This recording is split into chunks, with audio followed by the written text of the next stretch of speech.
Good night. Can I hear one done tonight? This is part two. I'm sorry about that. I had difficulty with my camera.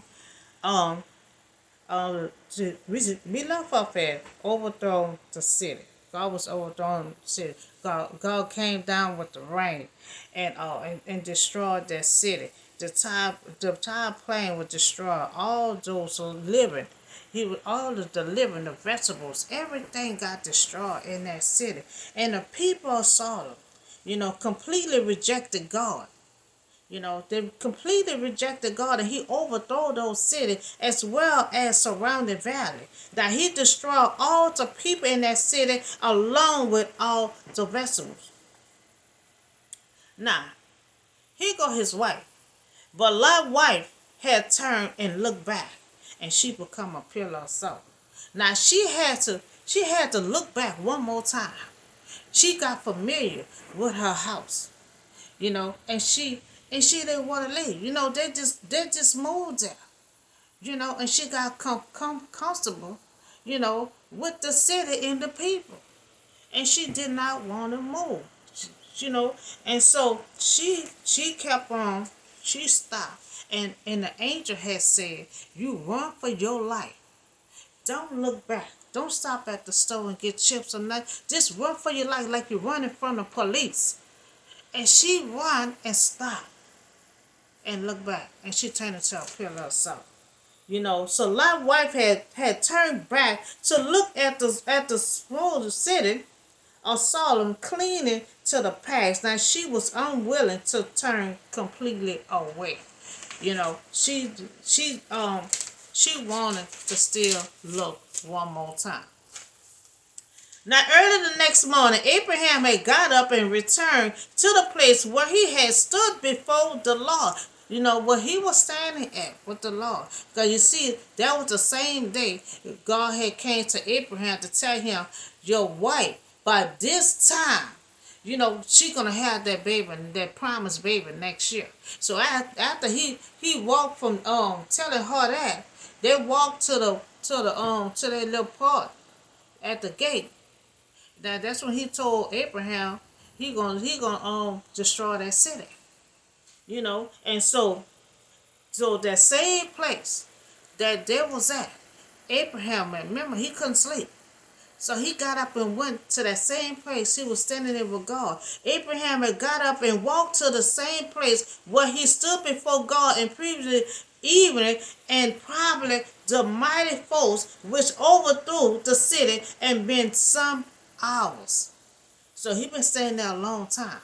Now he looked down towards Sodom and Gomorrah, towards all the land of the plain, and he saw smoke raising, that on the land, and the smoke was from the furnace. So he saw smoke, and he probably like, oh Lord, I wonder if my nephews and family, I wonder if God remember me. Remember me when my nephews is in there. So he don't know, right now. Now God demonstrated that he will judge human for their action.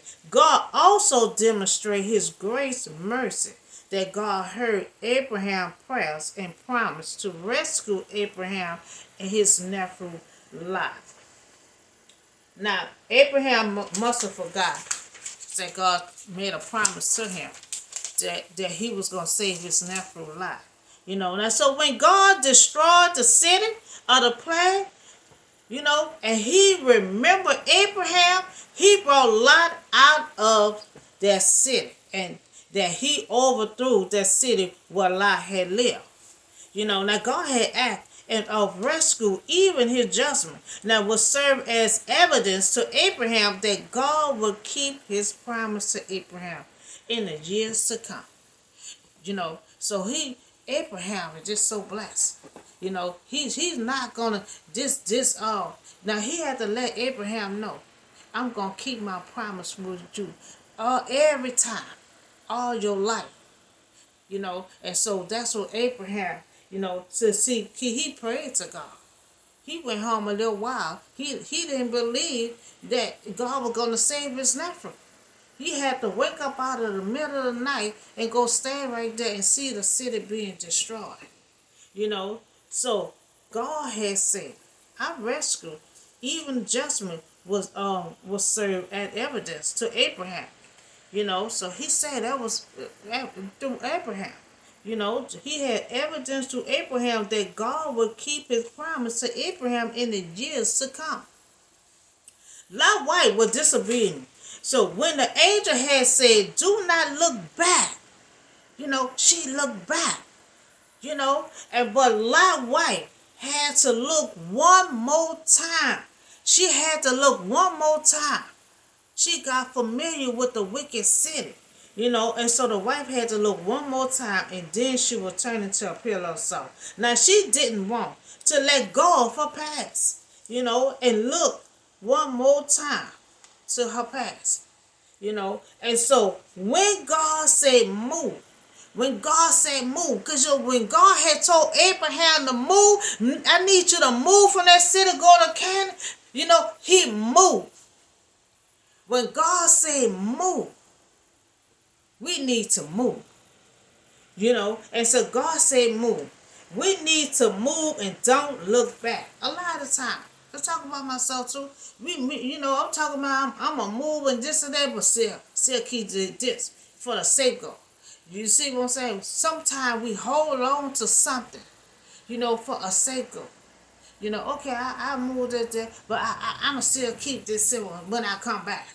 God wants you to move and don't look back. Don't try to hold on to it. Don't go back to it. He said move. And see, we look for a Savior, and don't look back. So Lot family was saved just because of Abraham's prayers. Power. Prayers move mountains. Prayers can move mountains. And so so God said all that happened because of Abraham's prayers. It wasn't Abraham's prayers. Lot and the family would have been destroyed along with the city.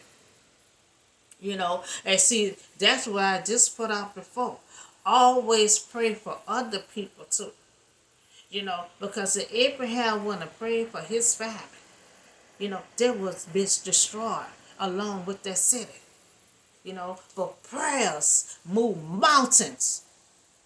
So that we should always pray. Look at Daniel. Daniel was praying 3 days a week. He was praying 3 days a day, 3 hours a day. And so when they put him in that line, just because he was faithful to God, praying 3 hours a day, he did not get hurt in that line. God had to rescue him in that line then. He didn't have no T-mart or nothing on there because prayers move mountains. And so we have to keep on praying. We have to keep on praying because prayers do work. Prayers can move mountains. And we also got to realize when God say move, we have to move. And when he said move and don't look back to your past, we don't need to look back to the past. We need to keep on moving forward. Keep on moving forward. Not save your home until you want to come back and stuff. Talk about myself and anybody else. Okay, I'll move, but let me just hold on to this self. God say move, ain't no holding on to nothing. Everything new. New furniture, new living room set, new car, everything new. I'm talking to myself too. A lot of time we want to hold on to something. Hold on to something. And so we don't know how our house was. They just moved there. And we know Lot had got a position. First time had a job. So it was multiple reasons why they were hesitating. To get out of there. Well, the angels had to grab the home. Give me your daughter's hand. And give me your hand too. They had to drag them out of there. I don't know if they know God was going to put judgment on them or what. But they were hesitating to get out of their environment. They still wants to look back. So that's all I have for you all. God was destroying Sodom. And the angel and get them instruction to keep running for your life, and don't look back, you know. And so that's all I have for you tonight. Y'all be safe, and I see y'all in the next video.